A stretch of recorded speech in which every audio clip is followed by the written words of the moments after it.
Phone मिला दिया और कुछ देर बाद, माँ ये बताइए कि इतनी बड़ी भूल आखिर हो कैसे गई? अरे अवनी ही क्या, भाभी का भी तो काम पड़ता होगा ना रसोई से। अवनी इतनी देर रसोई में बेहोश रही और आपको किसी को कुछ पता ही नहीं था? भाभी कहाँ थी आप? राज बहुत ज्यादा गुस्सा कर रहा था। अवनी को भी डॉक्टर देखकर जा चुका था। राज की बातों का कोई जवाब नहीं दे रहा था कि तभी अवनी ही अपने लिए बोल पड़ी। राज जी, भाभी को कुछ मत बोलिए। भाभी तो उस वक्त अपना रूप संवारने में ही बिजी होंगी। क्यों, है ना भाभी? क्या मतलब?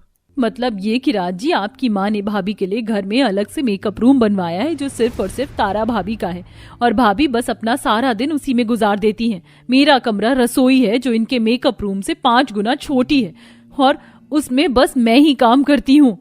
अवनी ने इस तरह खुद ही अपने लिए स्टैंड लिया और राज को सब कुछ बताया कि किस तरह उसे छोटी रसोई और उसकी जेठानी को बड़ा मेकअप रूम दिया गया है। सारी बात को सुनकर राज को बहुत ज्यादा गुस्सा आया और वो अपनी माँ से बोला, वाह माँ वाह, आपने तो कमाल ही कर दिया। मतलब एक बहू जो रसोई में सभी के लिए खाना बनाती है, सबका ख्याल रखती है, सभी के काम आती है, आप उसे ये वैल्यू देती हैं कि इसके लिए रसोई भी बस 2 गज की है, और दूसरा जो कि किसी के कुछ काम नहीं आती, आप बस उसे सुंदरता की वजह से वैल्यू देती हो। क्या बात है? मेरी बात तो सुन राज। अब कहने सुनने को बचा ही क्या है माँ?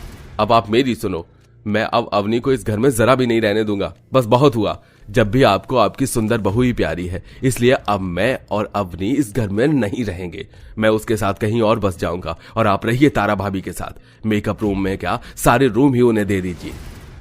राज की बात सुनकर सरोजा की समझ में नहीं आ रहा था कि वो क्या बोले। वो बस चुप सी रह गई कि तभी तारा बोल पड़ी, अरे नहीं, अगर देवर जी अलग हो गए तो घर का काम सभी की जिम्मेदारी मेरे ऊपर आ जाएगी।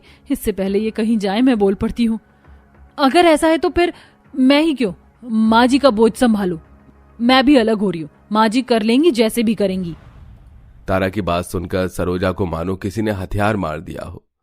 तारा, तू भी ऐसे बोल रही है? अरे मैंने तो तुझे कितना प्यार दिया है बेटा, फिर भी तू। हाँ, हे भगवान, ये तू मुझे कैसे दिन दिखा रहा है? बच्चे ही माँ का साथ छोड़कर जा रहे हैं। सरोजा बेचारी मजबूर होकर ऐसे ही रोने लगी कि तभी अवनी बोली, माँ जी चुप हो जाओ, रो नहीं। राज जी, हम यहाँ से कहीं नहीं जाएंगे। माँ बाप का दिल दुखाना अच्छा नहीं है, हमें उनकी सेवा करनी चाहिए। अवनी की यह बात सुनकर सरोजा के होश उड़ गए और उसकी आंखें खुली। तब उसे एहसास हो रहा था कि अब तक वो किस हीरे को कोयला समझती थी। उसने अवनी को गले से लगा लिया। वहीं तारा को अपने कहे शब्दों पर अब अपमान महसूस हो रहा था। उसने भी माफी मांगी और सभी मिलजुल कर खुशी खुशी रहने लगे। अरे सरिता, क्या बताऊं तुझे, बहुत जल्द मेरे बेटे की शादी हो जाएगी। मैंने पंडित जी से बात की है, लड़की